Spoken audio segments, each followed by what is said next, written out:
Salut les copains, bienvenue ou revenu sur ma chaîne, ici Chris, j'espère que tu vas bien.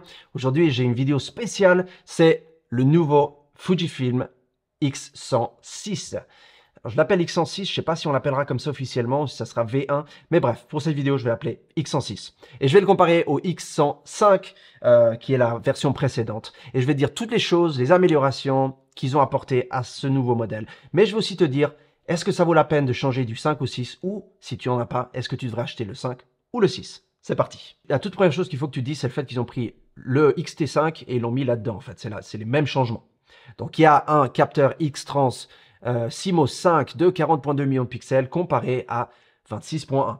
Donc, il y a une différence quand même assez conséquente de millions de pixels. Est-ce que tu en as besoin? Peut-être que oui, peut-être que non. Mais avoir plus de millions de pixels, ça veut dire que tu peux zoomer plus sur tes photos, faire des petits changements de l'editing, tu peux faire du rognage, tu peux faire des posters, etc. Donc, ça donnera une meilleure résolution. J'ai comparé le capteur du X-T5 et du X-T3 dans une vidéo que tu peux aller voir ici en haut. Pour le bruit, quand on monte dans les ISO, si tu vas aller jeter un petit coup d'œil, comme ça tu peux voir, mais il n'y a pas vraiment de différence. Donc tu peux avoir plus de pixels sur le même capteur en gardant la même capacité de monter en ISO. Une chose importante quand on a plus de pixels, c'est le fait que tes fichiers seront un peu plus gros. Donc on passe environ à 50 MB par fichier RAW quand on shoot avec les mégapixels du nouveau X106. Il y a la stabilisation interne l'IBIS finalement dans ce boîtier. Ça te permet de faire des photos avec un temps d'obturation plus lent et d'éviter d'avoir des mouvements ou des flous dus au mouvement de l'opérateur. Il n'y avait pas ça dans les 5 versions précédentes. Je pense que ça, c'est quelque chose qui n'est pas vital, mais c'est bien de l'avoir sur un boîtier. D'ailleurs, quand tu le bouges, quand il est éteint, on a un petit peu ce bruit de vache suisse, tu sais, alors qu'il n'y avait pas ça sur la version précédente. Il y a 20 simulations de films dans ce boîtier et ils ont mis la simulation de film Reala Ace qu'on trouvait sur le JFX 102. Simulation de film que j'aime beaucoup. D'ailleurs, toutes les photos que j'ai photographiées, je les ai photographiées dans cette simulation parce qu'il y a une touche un petit peu argentique, une touche un petit peu d'antan que j'aime beaucoup. Donc, je te montre quelques-unes des photos dans cette vidéo avec cette simulation de film Reala Ace. L'EVF a 3,69 millions de points, c'est un EVF OLED comme la version précédente, donc ça, il n'y a aucun changement. J'ai pas remarqué de différence nécessairement. Il y a une différence que j'ai remarquée, c'est dans la mise au point. Je trouve que la mise au point est plus rapide et plus précise avec le nouveau modèle. Je ne sais pas si c'est que moi qui ai remarqué ça, mais je trouve qu'il y a une rapidité accrue dans la mise au point de ce nouveau boîtier. La détection du sujet en autofocus se fait maintenant par intelligence artificielle, ou du moins peut se faire. Comme on voit sur le X-T5, comme on voit sur les XH et sur tous les nouveaux boîtiers qui sont sortis de chez Fuji. Donc ça, c'est pas une grosse nouveauté, mais c'est une nouveauté pour la ligne X100. Donc tu peux faire le tracking automatique de chiens, de chats, donc d'animaux, d'oiseaux, d'avions, de voitures et bien d'autres.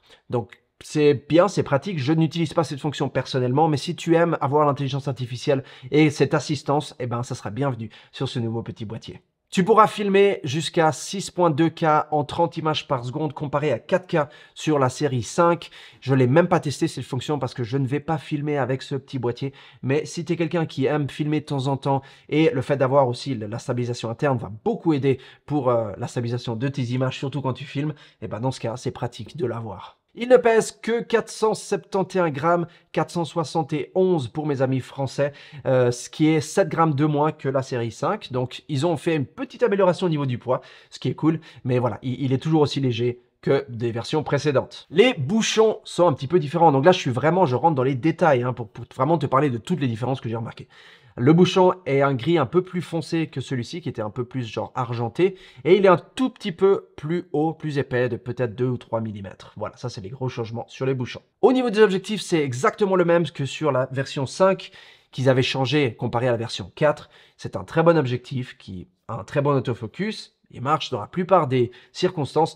Sauf peut-être en faible luminosité où il a un petit peu plus de mal à mettre au point, même sur la nouvelle version. Mais à part ça, c'est un très bon objectif qu'ils n'ont pas changé. Une chose qui est restée similaire, qui m'a un petit peu choqué, je le dis honnêtement, c'est la batterie qui est restée exactement la même. C'est la petite batterie carrée, rectangle, qu'on trouvait sur toutes les versions précédentes, qu'on trouve depuis que j'ai commencé chez Fujifilm en 2015 avec le X-T10. On avait déjà cette forme de batterie et cette dimension. Alors, je me suis dit, pourquoi est-ce qu'ils n'ont pas mis la batterie du XT4, XT5, GFX, etc., qui est plus de milliampères. Et en fait, je pense que la raison, c'est tout simple, c'est qu'ils veulent garder cet appareil compact. Ils veulent que ça reste pareil au niveau de la forme. Et mettre une batterie comme ça aurait posé des soucis, je pense, au niveau de la taille. Ils auraient dû le faire un peu plus gros. Et on va pas changer ce qui marche et la série X100 marche très bien. Donc je pense que c'est pour ça. Maintenant, tu peux quand même photographier dans la vraie vie jusqu'à, je pense, 300-350 photos. Après, ça dépend si tu utilises l'écran derrière tout le temps, si tu fais de la vidéo ou pas. Voilà, donc ça va varier. Mais je veux dire, 300 photos, c'est pas mal. Et s'il faut, ben, tu t'achètes une deuxième ou une troisième batterie. Ceux qui ont déjà utilisé cette série depuis longtemps, comme moi, j'ai encore des XT2, XT3. J'ai encore beaucoup de batteries comme ça, donc je suis très content qu'ils ne l'aient pas changé. Mais je pense que ça explique la raison pour laquelle ils ont encore gardé ce modèle de batterie. En termes de look, on est exactement pareil. Mais vraiment, si tu mets ces deux appareils l'un à côté de l'autre, tu ne remarqueras aucune différence. J'ai entendu qu'il y a 1 mm de différence, mais j'ai pas réussi à le trouver ce millimètre. Donc, tu vas vraiment pas avoir de différence. Si je te les mets côte à côte, tu vas dire, ouais, en fait, c'est la même chose. Et c'est à peu près la même chose. Donc, ils ont fait quelques petits changements esthétiques dont je vais te parler tout de suite. J'ai dû vraiment creuser pour les trouver, attention. Alors, le premier changement, c'est ici devant. Tu vois qu'il y a un petit point rouge sur la série 5, alors que sur le nouveau, il n'y a plus. Voilà, donc ça c'est un gros changement qu'ils ont fait.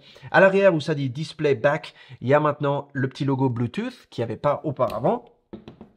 Et ici dessous, quand tu regardes ici, il y a le micro, il est maintenant sur le côté alors que sur la série 5 il était plus centré.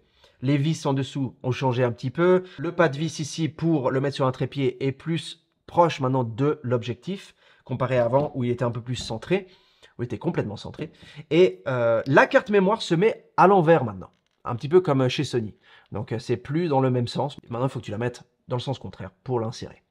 Voilà, ça c'est les gros changements que j'ai remarqués entre ces deux appareils. La question maintenant que tout le monde se pose probablement, faut-il changer du 5 au 6 ou faut-il prendre le 5 ou le 6 si on n'en a pas? Ma réponse est très simple. Est-ce que tu as besoin de ces trois améliorations principales, c'est-à-dire l'intelligence artificielle, la stabilisation interne et les mégapixels qu'ils ont rajoutés? Est-ce que tu as besoin de ça? Personnellement, la stabilisation interne, je m'en fiche parce que je fais pas de vidéo avec et je shoot généralement jamais en dessous de 1/125e, surtout avec un appareil comme ça. Je veux dire, tu prends un appareil comme ça, c'est surtout pour faire de la photographie de rue, de la photographie de tous les jours, en plein jour, à l'extérieur, quand il pleut, quand il fait beau. Mais il y a suffisamment de lumière, tu vas pas t'amuser à shooter ça la nuit. Enfin, tu peux, bien sûr, tu peux. Mais c'est pas, ce serait pas mon choix d'appareil photo. Ensuite, les mégapixels. Comme tu le sais peut-être déjà, basé sur mes vidéos précédentes, je suis pas fan de l'augmentation des mégapixels sur un capteur APS-C. Mais si tu as besoin de ce changement, de cette amélioration, de ce piqué que peut t'apporter avoir plus de mégapixels, alors dans ce cas, oui. Moi, perso, ça m'est égal. Et le troisième point, qui est l'intelligence artificielle. L'intelligence artificielle, je l'utilise absolument pas, jamais de la vie, parce que je shoot vraiment old school. Mais si tu as besoin de ça, que tu l'utilises, que ce soit pour un mariage, que ce soit pour un événement, que ce soit pour un photoshoot, ou que ce soit tout simplement pour ton propre plaisir personnel, pour photographier certaines choses, alors dans ce cas, oui, prends le 6. Si tu veux regarder quel est le meilleur des deux en termes de prix, moi j'irais pour le 5.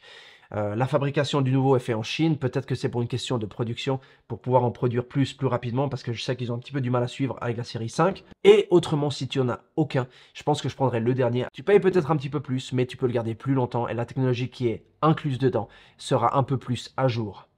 Voilà, j'espère avoir répondu à toutes les questions que tu avais sur ce nouveau petit X106. Si tu as d'autres questions, écris dans la section des commentaires ci-dessous. Comme d'habitude, j'y répondrai dès que possible. N'oublie pas de t'abonner, il y a beaucoup de belles vidéos sur lesquelles je travaille actuellement qui arriveront dans les prochaines semaines.